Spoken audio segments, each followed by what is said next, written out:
Hola, muchas gracias por estar acá. La verdad es que para Pura Alpaca es muy importante hacer una divulgación y una puesta en valor de lo que es la fibra de alpaca, así como también la crianza. Ante todo, quisiera agradecer a Bonnie y su familia por abrirnos no tan solo su espacio, sino que su oficio y su historia. De verdad que muchas gracias. Esperamos que algún día se pueda unir toda la actividad textil desde el norte hasta el sur de Chile para poder llegar a ser una sola fuerza y así darle y mostrarle al mundo lo que podemos llegar a ser unidos. Eso, gracias.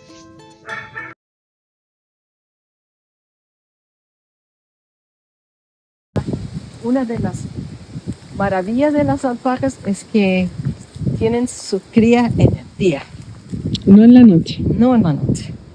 Y muy pocas veces requieren intervención. Así que son muy buenas para...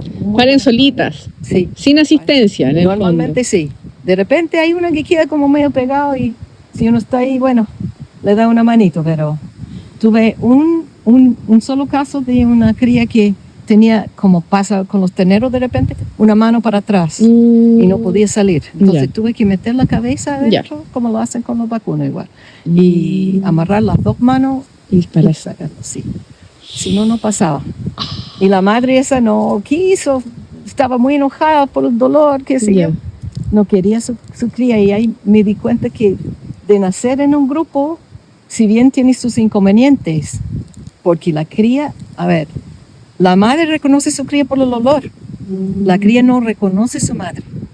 Su instinto es buscar sombra, porque en la sombra está la leche.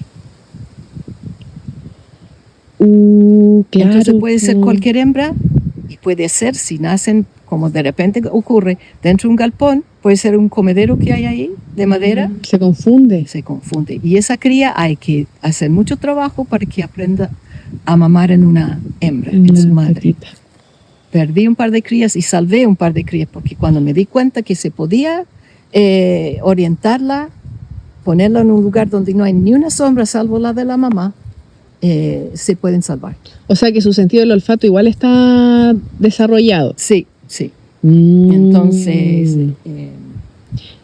este tema de que nazcan solitas las crías en general es lo que hemos podido observar. Genial. ¿Y existe alguna tasa de mortandad de alpaquitas? Es una buena pregunta. Este año se me murieron 3. O sea, eran de 12. Y yo encuentro que es alto. Parte de eso puede haber sido equivocación mía en el manejo. Porque como este año, por ejemplo, o sea, en 2025 estuve en gran parte del año en otro lugar cuidando a mi nieto, no estuve presente y se me fueron entre las manos algunas etapas que debería haber cumplido. Por ejemplo, separar la cría del año antes, ojalá 2 meses o 3 meses antes del parto. Pues eso debería suceder en septiembre, octubre, y después los partos empiezan en noviembre, diciembre, enero. En el fondo, para que la mamá vuelva a sentir esa intuición, pero con esta nueva cría. Exacto, y que tenga un descanso. Claro, sí. Porque la cría porque es agotador. Mamando. Entonces, uno de las muertes lo doy por error mío. Los otros 2 fueron crías nacidas en forma prematura. ¿Por qué motivo? No lo sé. Y no pudimos salvarlos. A veces que un prematuro se le puede dar suplemento. La leche de la madre no baja necesariamente en el momento del parto, baja cuando el cuerpo termina el desarrollo que necesita para tener leche. Entonces a veces sirve darle un suplemento a la cría 2-3 días hasta que a la madre le baje la leche. Y hay, difícil es criar una alpaca entera con leche artificial, nunca lo he logrado. Increíble cómo los mamíferos funcionamos todos al final de la misma forma. Sí, de la misma forma, sí. Hay una diferencia importante con las alpacas. A ver. Nosotras tenemos un ciclo. Las vacas también y las ovejas.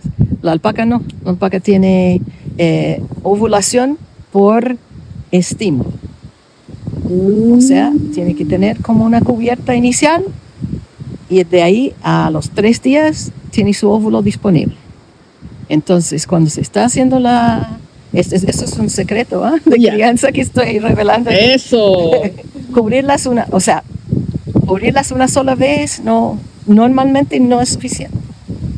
Hay que hacerlo el primer día, el tercer o cuarto día. Entonces, eso es un tema.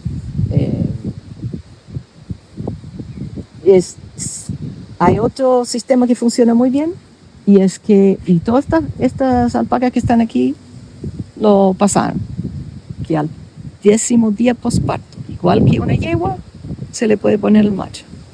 ¿Al tiro? Normalmente lo toma. Entonces, muchas veces esa cubierta posparto da preñez. O sea que literal, que el proceso de gestación cumple el ciclo del año, porque entiendo de que son 330 y tantos días. Sí, casi 12 meses, 11 claro. meses y medio aproximadamente. Y al final lo que falta es descanso. Claro, descanso, exactamente. Y luego puede como volver a criar. Sí, así que tremendo sistema reproductivo que tienen. Sí, no sé, muy especial. Oye, qué simpático, porque en presencia de las personas no estamos muy cerca. Si seguimos caminando para allá, se van a levantar y van a ir pero aquí yo creo que estamos bien. Pero sí, claro, aquí no tienen ningún miedo.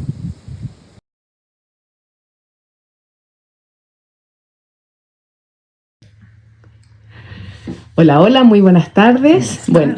Hola, Bonnie. ¿Cómo estás, Camila? Bien, muchas gracias por recibirnos. Muy feliz de verlos acá. Muchas gracias. Hoy estamos y en este momento en el taller de Bonnie Carrier. Bonnie es una experimentada emprendedora. Ella nos va a contar de su historia en el mundo de las lanas y las alpacas específicamente. Y Bonnie, nosotros estamos ansiosos de saber cómo comienza su historia en el mundo de las alpacas. Bueno, con las alpacas empecé en Chile, obviamente, porque en otras partes son importadas o ajenas al ambiente local. Siempre pensé que las alpacas eran del norte y no podían vivir en otras partes de Chile. Entonces yo empecé acá porque quería tener alguna fibra con que trabajar. Trabajé en África Ahí tuve un aprendizaje muy particular porque la fibra que estaba siendo desperdiciada era el algodón. El algodón. El algodón es una fibra en general corta y refalosa. Entonces no es fácil hilarla, pero la gente que lo tenía eran personas que habían sufrido bajo el colonialismo de Portugal, porque el país era Mozambique, que hoy en día es un país independiente, pero fue un producto impuesto por el poder colonial para poder abastecer su propia industria de telas de algodón en Europa y hacer mayor competencia con Inglaterra, por ejemplo. Entonces querían esa materia prima barata. Muy barata. Y era muy barata porque era el flete básicamente y no pagaban a la gente por ese trabajo.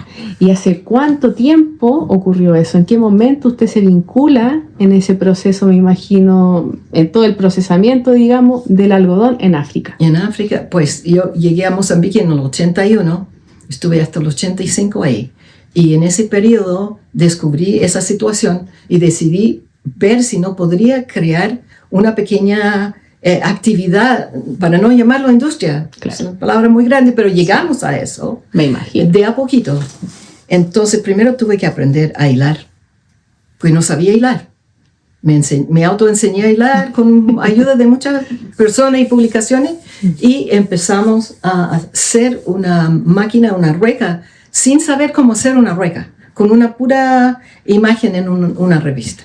Y funcionó. Comenzó desde cero, literal. Literalmente de cero. Y el algodón que usamos para la primera prueba, mi marido estuvo presente en eso, era el algodón que uno sacaba de las botellas de aspirina, que es un algodón muy corta, una fibra muy corta. No sé cómo hicimos para crear un hilo con eso, pero funcionó. Entonces eso me entusiasmó a poder investigar más y terminamos armando, para cortar la historia, que duró 3 años, a armar una pequeña industria con puras máquinas manuales o a pedal de la India, de Europa y ideas locales también. Y teníamos incluso una réplica de una máquina que está en un museo en la parte norte del estado de Nueva York del siglo XIX, que hacía a la vez 6 hilos. Increíble. 6 hilos en vez de uno, Sí. 6 a la vez. Entonces, todo esto era muy fácil pasar el conocimiento a la gente local porque ninguna de esas máquinas era complicada. Armamos todo en forma local, con materiales y personas locales, para que dure, para que perdure.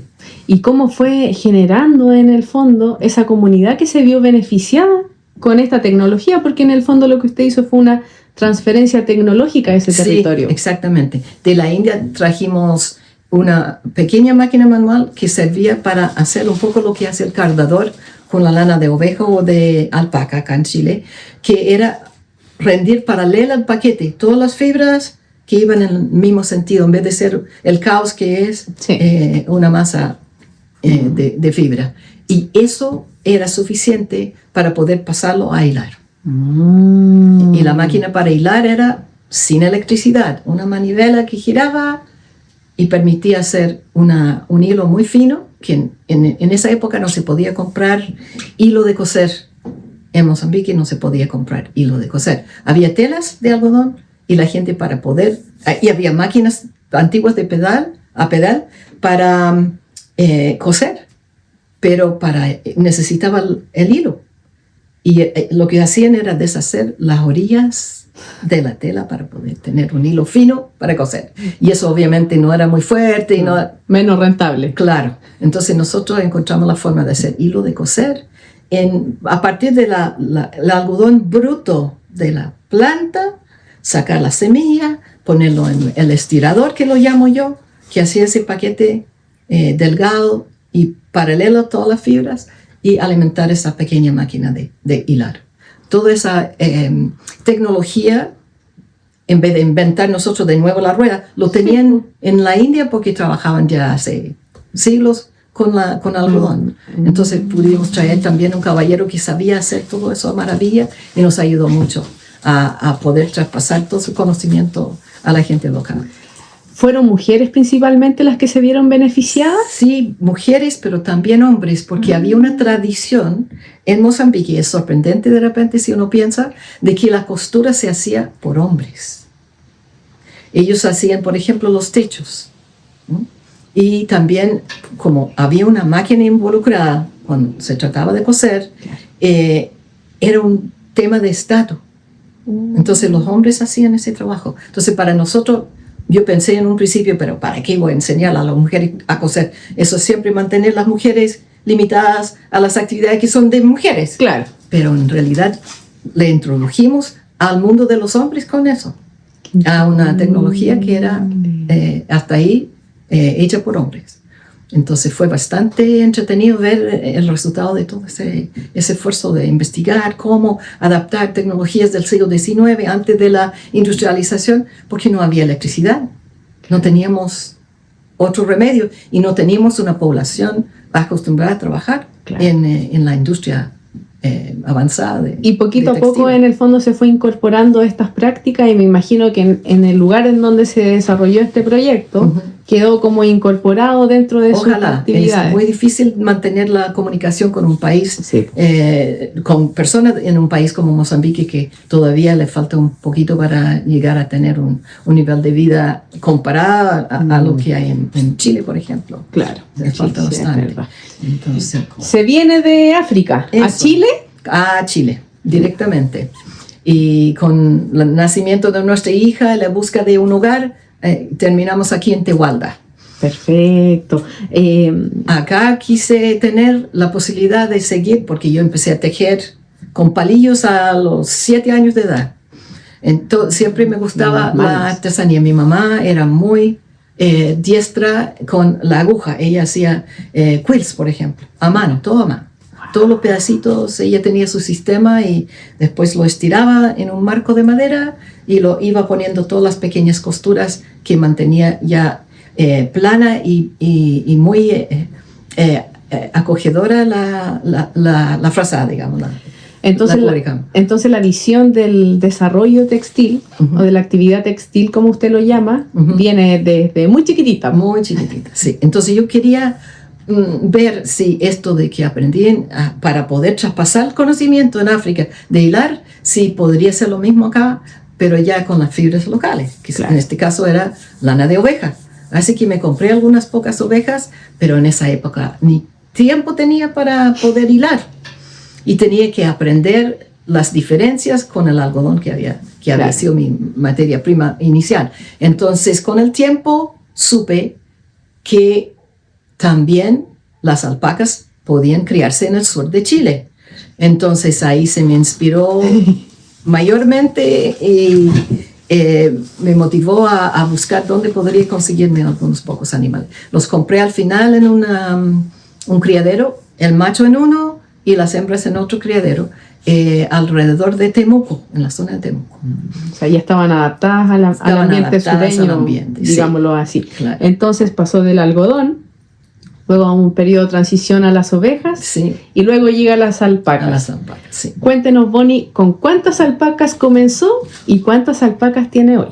Bueno, comencé con 6 hembras adultas, 2 juveniles, un macho y una hembra, y un macho reproductor. Y un llamo castrado que era el guardián, porque los perros hacen desastre con las alpacas, sí. ¿Y el llamo en el fondo las espantaba a los perritos? Sí, por su tamaño. Sí, el llamo es mucho más imponente que una alpaca. Entonces, con estas 6 hembras y mi machito, que se llamaba Andreas. Eso. Hay toda una historia atrás de eso, pero tal vez para otro día. Empezamos a hacer la crianza. Llegué a tener, o sea, esto fue en el año 2000. Ya, 26 años. Sí, llegamos en ese periodo a tener más de 100 animales, pero es un poco excesivo para el espacio que tengo y la mano de obra que tengo disponible también. Claro. Entonces, y además, bueno, es mucho más simpático tener un rebaño un poco más chico, donde uno le pone nombres a todos y ahí viene la fulanita y parece que está preñada, o aquí, ¿dónde está la cría de esta? O sea, reconocer los animales es una parte importante del manejo exitoso. Bonnie, ¿cómo, en relación justamente a lo que nos menciona, cómo hoy día lleva el manejo de las alpacas, de las hermosas alpacas? Porque tengo que decir que no solamente son unas alpacas sanas y bellas, sino que tienen unos cortes de cabello totalmente estilizados y sofisticados, o sea, otro nivel. Bueno, no sé si habrán personas que vean este video que tienen en mente criar, pero hay un par de reglas muy importantes. Yo alguna vez rompí la regla y pagué el precio. Ya. En vidas de alpacas por la que me siento realmente responsable y muy mal. Por ejemplo, los animales tienen que esquilarse una vez al año. Ojalá octubre y noviembre, cuando hay menos semilla en el pasto, no se ensucia tanto la lana. Es esencial, ¿por qué? No porque van a pasar frío o calor, pero el calor del verano con esa manta puesta es excesiva y no les da ganas de comer. Entonces entran al invierno, no se ven desalimentadas y sobre todo si no los esquilaste, la lana cubre los huesos. Uno no los vea, no sé, que tome el animal y sepa dónde mirar, dónde sentir para encontrar que efectivamente tienen poca carne en los huesos. Entonces es una cosa absolutamente una regla sin romper. Hay que esquilarlas antes para que no entren desalimentadas al invierno. Esto es una regla sin vuelta. Bonnie, 1 año, 2 años, ¿cada cuánto usted esquila sus alpacas? Una vez al año. Ya, sí, sagradamente. Ojalá en octubre, noviembre, en esta zona por lo menos, por todas las condiciones de crecimiento de pasto que hay, etc. Perfecto. Y ojalá que sea antes de los partos, pero no 3 días antes, sino ojalá 2 meses antes. Ya, sí. Muy bien. Pasemos de lo que es la crianza al procesamiento, porque Bonnie no solamente cría alpacas, sino que también se dedica a procesar la fibra y en todas las etapas. Obviamente que con cierta colaboración, pero en definitiva ella genera todo el procesamiento hasta hasta el producto final. Así es.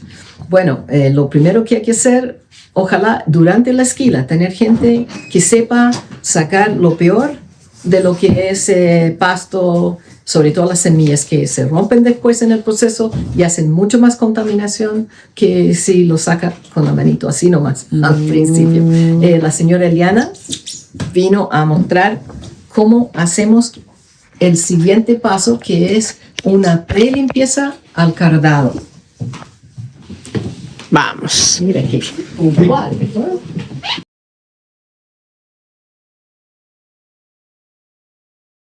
Señora Eliana, cuénteme, ¿cómo lo hace aquí? Bueno, para empezar hay que voltear este vellón. ¿Este es un vellón completo? Sí, con todo esto. Se le saca esto. Es un trabajo bastante minucioso. Es un tanto aburridor. Sí, también lo he hecho. De hecho, lo ¿Ya? he hecho todo este verano. Y sacarle minucioso.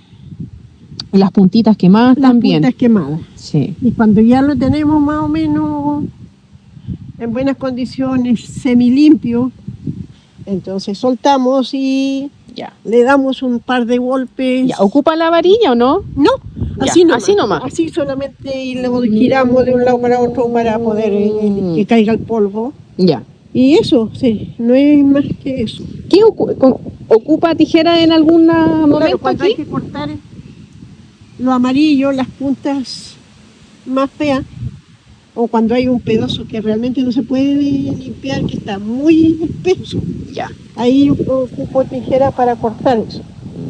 O de repente tiene un cadillo grande que es muy fuerte. Ya. También eso lo corto con todo porque es muy fuerte y pincha las manos. Gracias, señora Eliana. Sí, eso.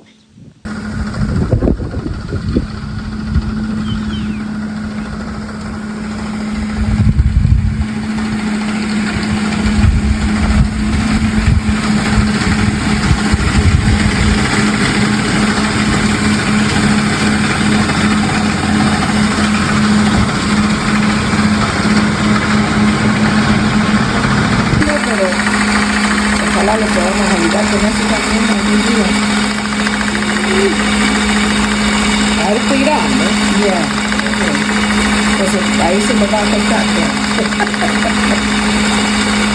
Ah, ya. Y cuando pasa un hilo el hilado muy delgadito, Sí. ya no hay nada que hacer. O puede, como por ejemplo, pasar un poco de vellón encima. Sí puedes, pero está firme. Está delgado, pero está firme. Sí, po. No se corta. Ahora, claro, puede llegar a un puro hilito, una pura, ¿Sí? una pura fibra, ahí ya se va a cortar en algún momento. Ya. Pero esto está firme, ¿ves?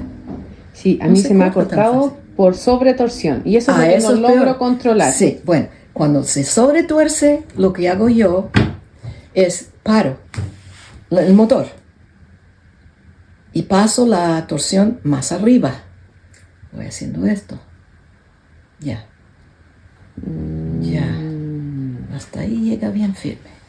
Entonces, ya repartí esa torsión adicional. Ya.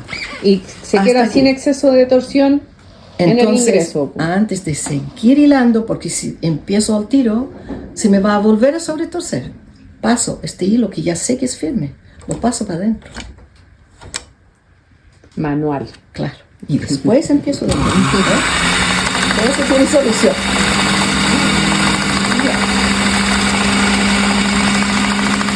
Ahora, si se me corta, Chan, chan. Chan, chan. Eso es fácil. Pero tiene que tener fibra suelta, que no esté cerrada la punta. No esté hilada. Claro. Torcida, perdón. Exacto, que no esté hilada. Y yo lo hago así, dando la vuelta un poquito a la mano, y si se mezclan un poco, se tuerce un poco. Y entonces aquí en realidad está aquello y esto juntos. Después con mucho cuidado. Si no se separan, ahora ya no se van a separar más. ¿No? Está listo, sí. Que no es fin del mundo si se te corta.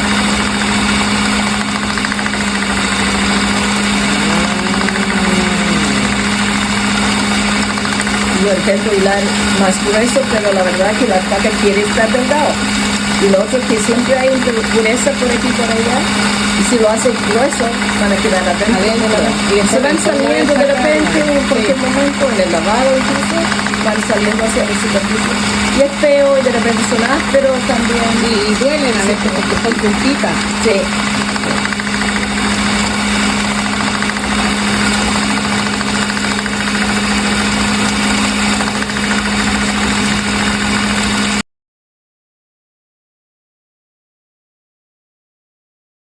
Entonces nos encontramos en el taller de Bonnie, el taller de la dona. Aquí pueden encontrar chalecos, gorros, chalecos, mantas, ponchos, Cuello, hilados, bufandas. cuellos, bufandas y los colores de todas las alpacas que tiene Bonnie, Y los colores naturales, 100%. sin teñir, Sin teñir y sin mezclar con otra fibra. 100% alpaca y del sur.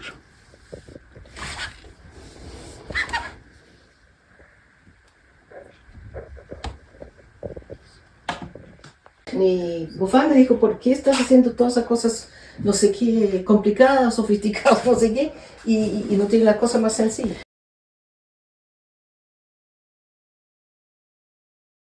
Sí veo, si tiene harto Sí. producto terminado Sí, y hecho en el mismo taller. sí, así es. Así que aquí Este no hay hilado gato por también. liebre, es alpaca pura. Alpaca pura y 100% natural. Y de alpacas felices. Sí, ¿no es cierto? De alpaca Muy feliz, exacto. felices. Hoy día lo vieron.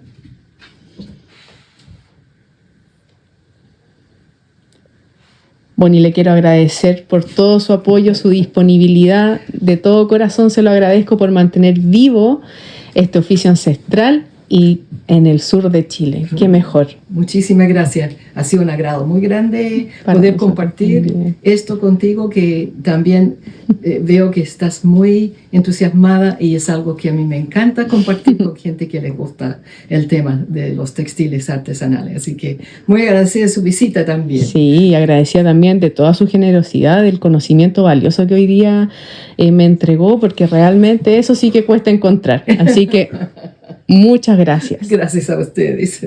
Chao. Chao.